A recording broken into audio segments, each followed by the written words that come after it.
Hello friends, this is Prashant and welcome to my YouTube channel Bihar DElEd online.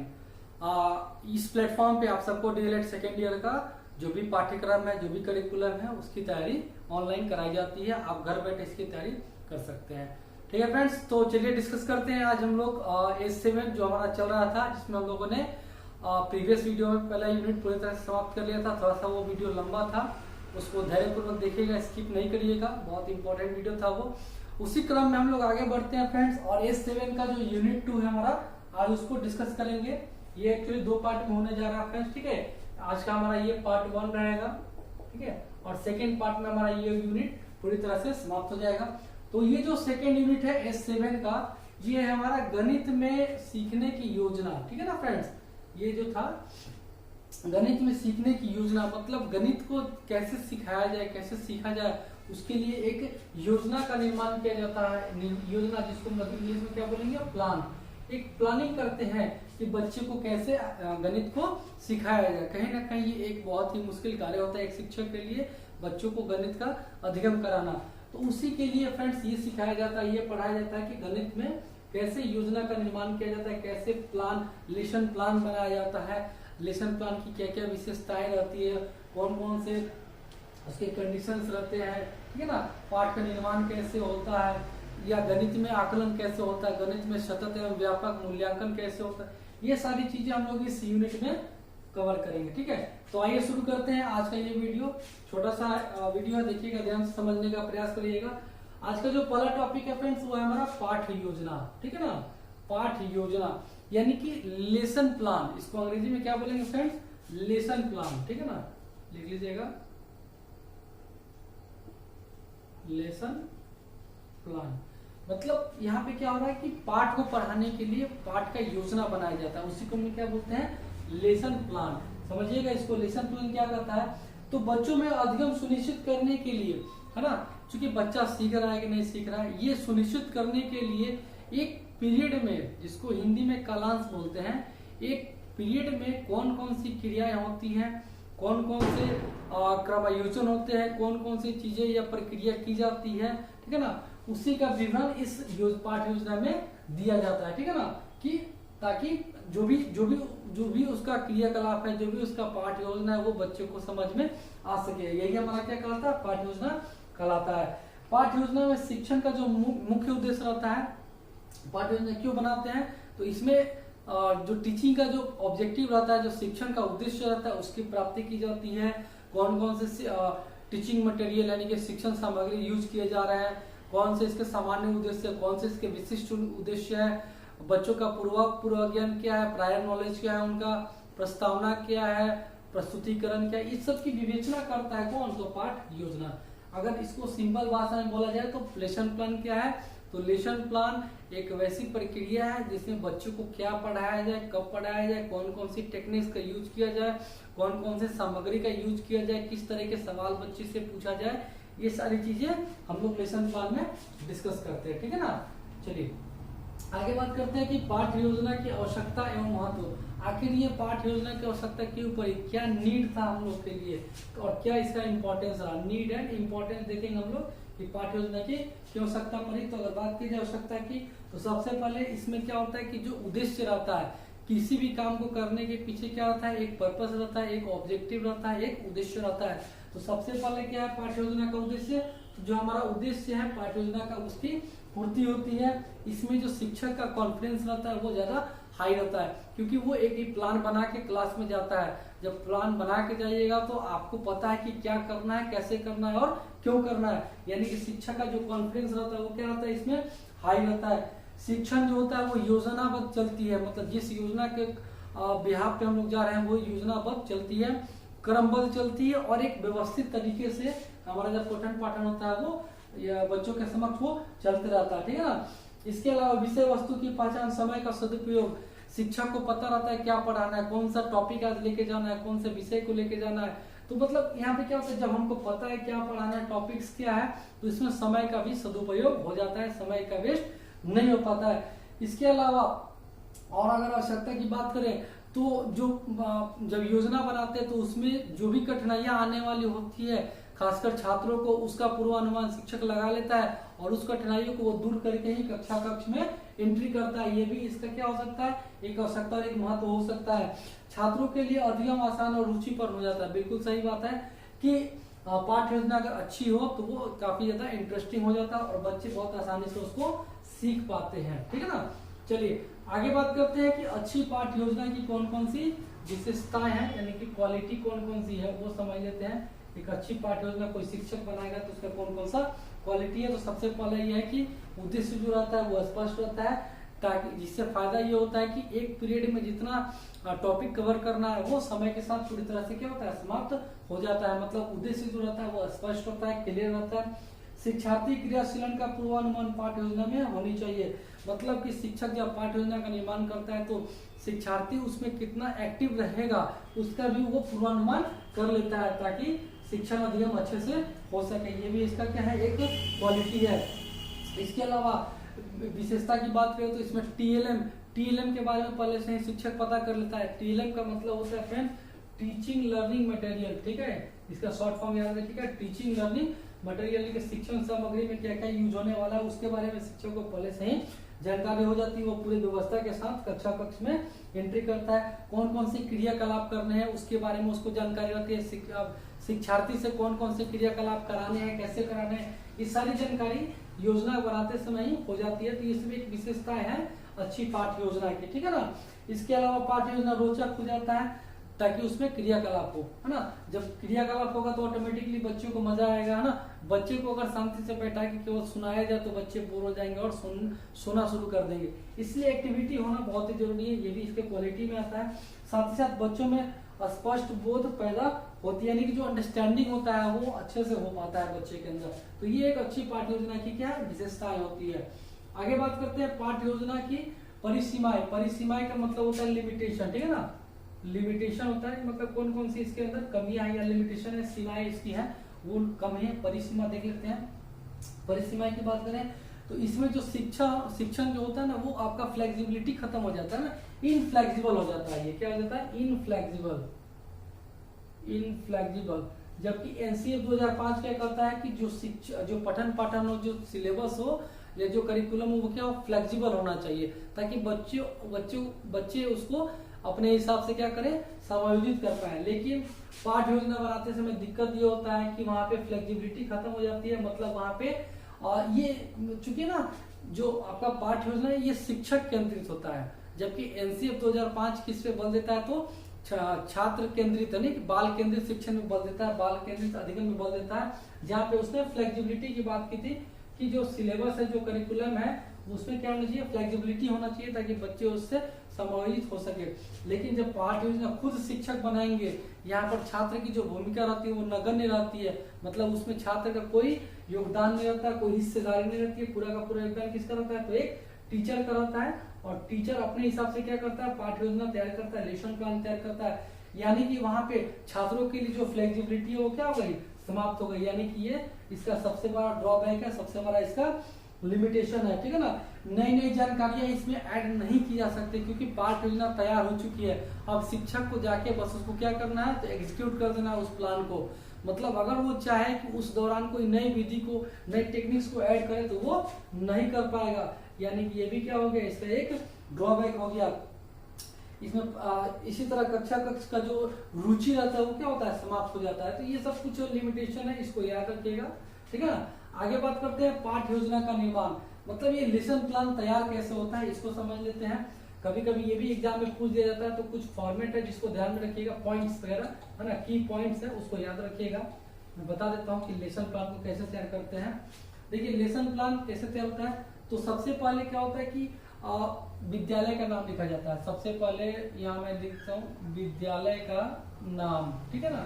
कि आप देखिए पाठ्य योजना निर्माण का मतलब समझिए पहले कि जब हम लोग डीएलएड कोर्स कर रहे होते हैं तो वहाँ पे एक एक्टिविटी होता है जहाँ पे जितने भी छात्राध्यापक होते हैं या छात्राएं अध्यापक होती हैं उनको किसी प्राइमरी स्कूल में जाकर, सरकारी स्कूल में जाके बच्चों का अध्यापन कराना होता है, उनको अधिगम कराना होता है। उसमें वो क्या प्लान करके जाते हैं, वो अपने डीएलएड कॉलेज से ही क्या करते हैं, एक प्लान तैयार करते हैं कि क्या जाके क्या पढ़ाना है, कैसे पढ़ाना है, किस टॉपिक पे बात करनी है, कौन कौन से सवाल करने हैं। उसी को हम लोग क्या बोलते हैं, पाठ योजना का निर्माण। ठीक है ना। अब आइए बात करते हैं कौन कौन से पॉइंट आते हैं। तो सबसे पहले आ जाएगा आपका विद्यालय का नाम, इसके बाद आ जाएगा आपका दिनांक आ जाएगा, दिनांक के बाद आपका कालांश आ जाएगा, कालांश मतलब पीरियड जिसको बोलते हैं ना, एक पीरियड, दो पीरियड, कितने देर का।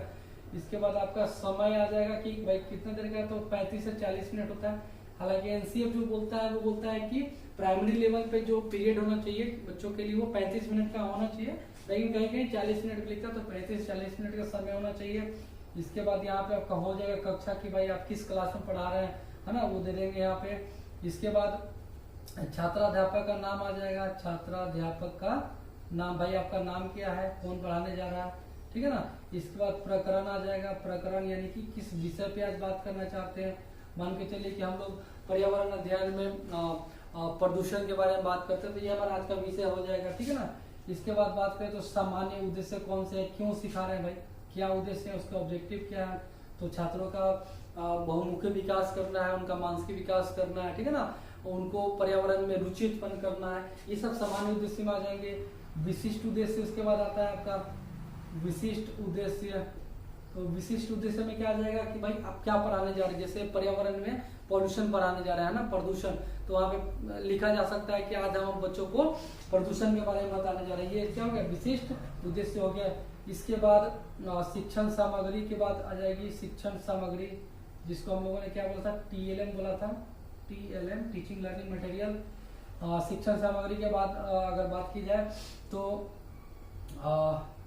शिक्षण सामग्री हो गया। शिक्षण विधि आपका आ जाएगा। इसके बाद शिक्षण विधि की भाई किस विधि के द्वारा आप पढ़ाने जा रहे हैं ना, कौन किस टेक्निक से, तो आपका व्याख्यान विधि हो सकता है, आपका प्रश्नोत्तर विधि हो सकता है, आपका प्रयोगशाला विधि हो सकता है, आपका आगमन निगमन विधि हो सकता है, संश्लेषण विश्लेषण विधि हो सकता है, अनुसंधान विधि हो सकता है, बहुत सारे शिक्षण विधि मैंने बताया पिछले वीडियो में, वो सब हो जाएंगे, ठीक है। आगे बात करें तो इसके बाद आ जाता है आपका पूर्वाज्ञान मतलब बच्चे पहले से क्या नॉलेज लेके आए, ये आपका पॉइंट आ जाएगा। इसके बाद आ जाता है आपका प्रस्तावना जहाँ पे प्रश्न पूछे जाते हैं, प्रश्न पूछा जाता है शिक्षक के द्वारा, ये 1 लाइनर क्वेश्चन रहता है, यस और नो, कि क्या आप प्रदूषण जानते हैं, क्या प्रदूषण सूर्य है, तो बच्चा बोलेगा हाँ। क्या मृदा प्रदूषण होता है, स्टूडेंट जवाब देगा हाँ, ठीक है ना। इस टाइप का प्रश्न जो होता है ये इसमें प्रस्तावना में पूछा जाता है। इसके बाद आपका आ जाएगा प्रस्तुतिकरण, इसको हम लोग बोलते हैं शिक्षण क्रिया बोलते हैं, जहाँ पे शिक्षक पढ़ाना शुरू करता है किसी टॉपिक पे, वो लेक्चर देगा, बताएगा, चित्र बनाएगा और बच्चे शांतिपूर्वक उसको सुनेंगे और समझेंगे और लिखेंगे। और लास्ट में जो आता है वो आता है हमारा कौन सा, तो गृह कार्य, ठीक है ना फ्रेंड्स। लास्ट में क्या आता है, गृह कार्य, यानी कि सारी चीजें बताने के बाद बच्चों को क्या होता है, होमवर्क दिया जाता है कि आप जाके इस पे क्वेश्चन आंसर करें। तो ये सारे पॉइंट जो मैंने बताया इसको आप रिमेम्बर याद रखिएगा, क्योंकि ये परीक्षा में पूछा जाता है कि पाठ्य योजना का निर्माण कैसे होता है। तो आपको ऐसे ही पॉइंट वाइज एक एग्जांपल लेके किसी भी टॉपिक पर आपको वहाँ पे डिस्क्राइब करना होगा, आपको पूरे के पूरे मार्क्स वहाँ पे प्राप्त होंगे, ठीक है। वीडियो पॉज करके इसको नोट डाउन कर लीजिएगा, ये कुछ पॉइंट्स है, की पॉइंट्स है। चलिए आगे बढ़ते हैं। आज का जो हमारा आखिरी टॉपिक है वो है कि गणित के संदर्भ में सीखने का आकलन, ठीक है ना, कि गणित अगर सीख रहे हैं तो भाई उसका आकलन क्यों जरूरी है, कैसे किया जाता है, आकलन में होता क्या है ना। और ये बहुत ही इंपॉर्टेंट पॉइंट है, बहुत ही इंपॉर्टेंट टॉपिक है, यहाँ से क्वेश्चन आते हैं। आकलन तो एक ऐसा शब्द है जो कि आपको first year, second year, BA DED कुछ भी करिए वहां पे आपको ये देखने को मिलेगा, ठीक है ना। तो ये गणित चूंकि हम लोग पढ़ रहे हैं तो ये गणित के संदर्भ में पूछा है, गणित के एस्पेक्ट में पूछा है कि भाई जो सीखना है ना, उसका आकलन कैसे करते हैं। देखिए सबसे पहले बात करते हैं कि आकलन का मतलब समझते हैं। यहाँ पे आकलन का मतलब होता है, आकलन का मतलब होता है इवैल्यूएशन, है ना, इवैल्यूएशन।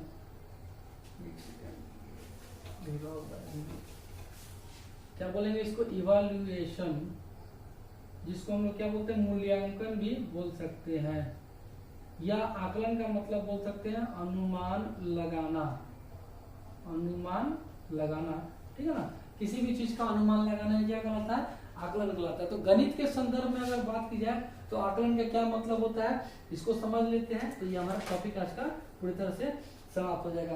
तो फ्रेंड्स सबसे पहले बोला जाता है कि अधिगम का जो आकलन है वह एक ऐसा विधि है जो हमें विद्यार्थियों द्वारा सीखे गए ज्ञान, मतलब विद्यार्थी जो भी ज्ञान सीखा है या जो भी ज्ञान का सृजन किया है उसके बारे में हम लोग पता लगाते हैं या उसके बारे में हम लोग विवेचना करते हैं कि विद्यार्थी क्या क्या सीखा है या कितना सीखा है ना। इसका अनुमान लगाना ही क्या कहलाता है, आकलन कहलाता है। यह एक अध्यापक केंद्रित विधि है, मतलब ये पूरे के पूरे अध्यापक के ऊपर रहता है कि भाई उसको कैसे आकलन करना है। इसमें छात्र का कोई योगदान नहीं रहता, मतलब वहाँ उनकी भूमिका क्या रहती है, जीरो रहती है, नगण्य रहती है।